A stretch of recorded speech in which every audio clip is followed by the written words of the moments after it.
4 দিন অতিবাহিত হওয়ার পরও কোনো সন্ধান মেলেনি কাঠিগড়া থানাধীন গণিরগ্রাম তৃতীয় খণ্ড শান্তিপুর সামজোরাইয়ের বাসিন্দা আফতাবউদ্দিন বড়ভূঁইয়া। আজ ফের আফতাবের পরিবারের লোকজন সহ এলাকার প্রাক্তন পঞ্চায়েত সভাপতি ইকবাল আহমেদ বড়ভূঁইয়া কাঠিগড়া থানায় খোঁজ নিতে আসেন। উল্লেখ্য, গত মঙ্গলবার তারা নিখোঁজ সংক্রান্ত এজাহার প্রদান করেন, কিন্তু এ যাবৎ কোনো খবর পাওয়া যায়নি। আজ পরিবারের লোকজন জানান, গত রবিবার আফতাবউদ্দিন বড়ভূঁইয়া গণিরগ্রাম বাজার শেষে বাড়ি ফেরার পথে জনৈক হুসাইনের দোকানে বসেছিলেন। এদিন রাত 7টা নাগাদ বসে থাকা অবস্থায় স্থানীয় লোকেরা দেখেছেন। তারপর থেকে আর আফতাবউদ্দিনের খোঁজ পাওয়া যায়নি। বুধবার পরিবারের লোকজন আরও বলেন, তাদের পাশের বাড়ির জনৈক শঙ্কু নামের একজনের সাথে আদালতে মামলা চলছে। আর যে রবিবার আফতাবউদ্দিন বড়ভূঁইয়া নিখোঁজ হয়েছেন, তার পরের দিন ছিল আদালতে মামলার তারিখ।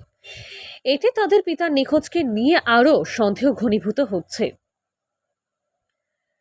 উল্লেখ্য, গত মঙ্গলবার কাঠিগড়া থানাধীন গণিরগ্রাম তৃতীয় খণ্ডের শান্তিপুর শ্যামজোরাই এলাকার 58 বছর বয়সী আফতাবউদ্দিন বড়ভূঁইয়া নামের এক ব্যক্তি গত রবিবার সন্ধ্যা থেকে নিখোঁজ হয়েছেন বলে কাঠিগড়া থানায় এক আবেদন জানিয়েছেন তার স্ত্রী মিসবা বেগম বড়ভূঁইয়া। অনেক খুঁজেও তারা ব্যর্থ হয়েছেন তার বাবাকে পেতে বলে জানান আফতাবউদ্দিন বড়ভূঁইয়ার কন্যা lucky Begum Barbhuiya.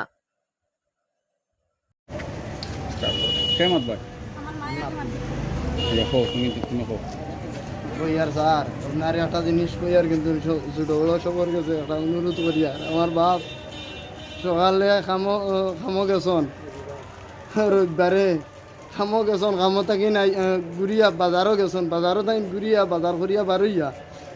R on থাকি ধরো আবিদা স্কুলের তার আশেপাশে থাকি তারও মসজিদর দ্বার থাকি পরের দোকান পর্যন্ত হুসাইন হেডমাস্টারের বাড়ির দোকান, ও দোকানের সামনে অনাইয়া একবার বইছন। এর ভিতরে আমার চাচাইতে দেখছন, আমার চাচাই দুই তিনজন লগে আসলা, তারা দেখছন। বাদে তাইনটা কইছন তুমি যাই তাই না, তাইন কইছন আমি আইমু যাও এলা তাই না বিরঙ্গে যাই তাই আগুয়ান গেছন। ও থেকেন ও মাঝখান থেকেন আমার বাপ কোন গাই বইছ, আমরা আর কোনো খবর হয়েছিল সাইড দিয়ে গেছে, আমরা আর কোনো খবর নাই।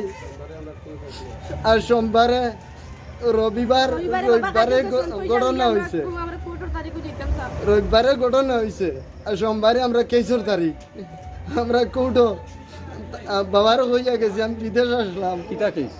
এইটাও মারামারির কেস খারার লোকে ও শঙ্কুর পার্টির লোকে শঙ্কু আমরা ও পার্টির লোকে কেস চলে। পরের দিন সকাল হওয়ার বাদে কোর্টও যাইতা 21 তারিখও, ওই দিন রাত থেকে তাই গাইবেন না নিখোঁজ হয়ে গেছেন, আর কোনো খবর নাই। আমার তো সন্দেহ নাই, একমাত্র ওই লোকে আমার কেস জেরার উপরে, ও বেড়ার উপরে আমার একটা সন্দেহ। আর যে দোকানে বইছন ও দোকানের ভিতরে একটা হয়েছে কিতা সংক্রান্ত কেস, এটা তো মারামারির কেস।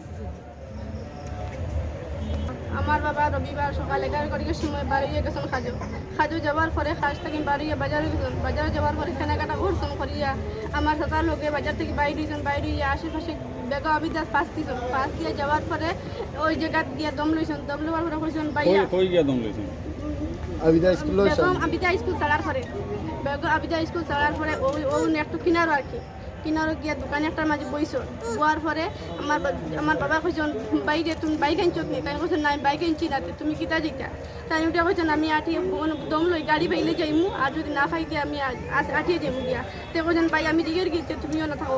ও তখন আমার চাচা গেছেন গিয়া, আর আমার বাবাও নুকুয়াত গেছেন। এরপরে থেকে আর কোনো খবর নাই। তোমাদের কোনো সন্দেহ আছেন? সন্দেহ কি তো আমার ভাইয়েরে মারিয়া কেস মামলা করা, এই ওটাও কোনো সন্দেহ, আর কোনো সন্দেহ আমরা দাবি জানাইয়া। রবিবারে কাজও গেছেন, কাজ থাকি যে পয়সা লিগে আমার 14 তারিখও যেটা, এই তারিখে আমার দিয়ে আমার বাপ গাই নিখোঁজ এখন তো কোনো খোঁজ হয়েছিল স্যার। আসরের পরে দেন গোসল করছেন, গোসল করিয়া আইসেন বাজারও আইয়া হইলে আমার হামদিকে ওখানে দেখছেন, হামদিকের নাম হইল সেগুলি হোসেন বড়ভূঁইয়া। আর আমার ভাই হইল ওখানে দেখছেন, তার নাম হইল মোস্তফা আলী বড়ভূঁইয়া।